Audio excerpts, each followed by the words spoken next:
I'm delighted to be talking to Mr. Hamadoun Touré today. He's the ITU Secretary-General. Mr. Touré, thanks for coming in today. First of all, we've got the World Telecommunications Development Conference coming up in Hyderabad, India.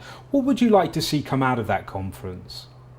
Well, as you know, the Development Conference for the International Telecommunication Union is the largest gathering of developed and developing world coming together to see the world for the next 4 years.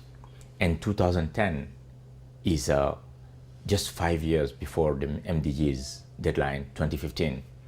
That's a real opportunity for us to fine-tune our development approaches, to see how we can drive the ICT sector. ICT has been in the center of everything over the past few years. When the financial crisis struck, we've seen that ICT was the only resilient sector so far. The ICT was the one that has created new jobs, and therefore it needed a real good regulatory environment to continue to drive.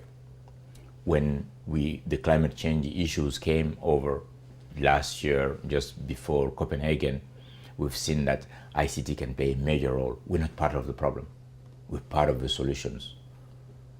Through ICT, you can have a better business environment, a smart home, smart office, smart transportation systems. It can be an alternative to the high energy consuming industries. It can be also a solution to be more efficient in terms of energy consumption. And therefore, ICT has been in the center of everything today. The issue of regulation is an important one for countries that are really just now opening up their markets to competition within the telecommunications sector. Could you tell us some of the issues those countries are having to deal with and why regulation is so important? But just 10 years ago, we had about only 35 countries with an independent regulatory authority. Today, we have over 160. And wherever a regulatory authority has been put in place with a good regulatory environment, we've seen competition and growth. This is behind the growth we've seen in the mobile sector. We need to extrapolate that into internet growth and broadband so that we can really reap all the benefits of the knowledge society that we're entering in. We are now in the information society, and it's driven only by good regulatory environment.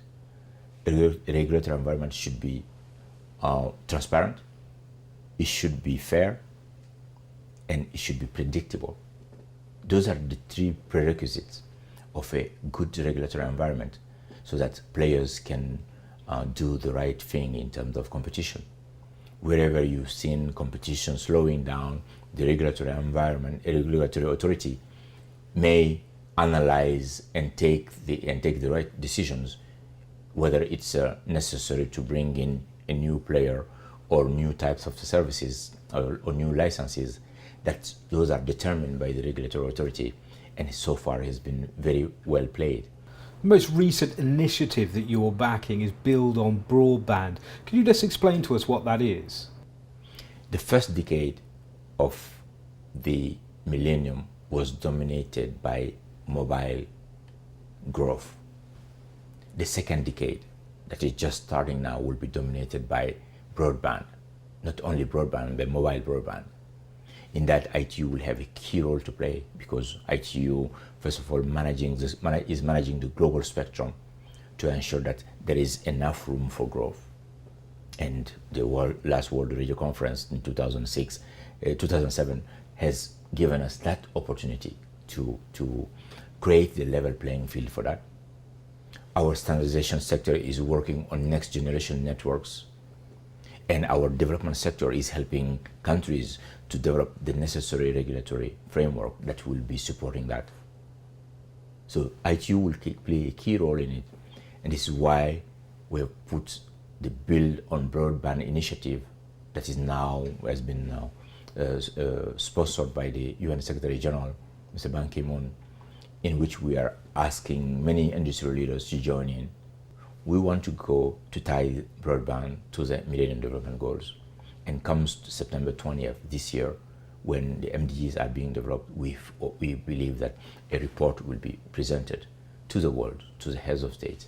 And the day before, we'll have, of course, a meeting with heads of state to ensure that we inject broadband as key part and parcel of the Millennium Development Goals as a tool to achieve the goals.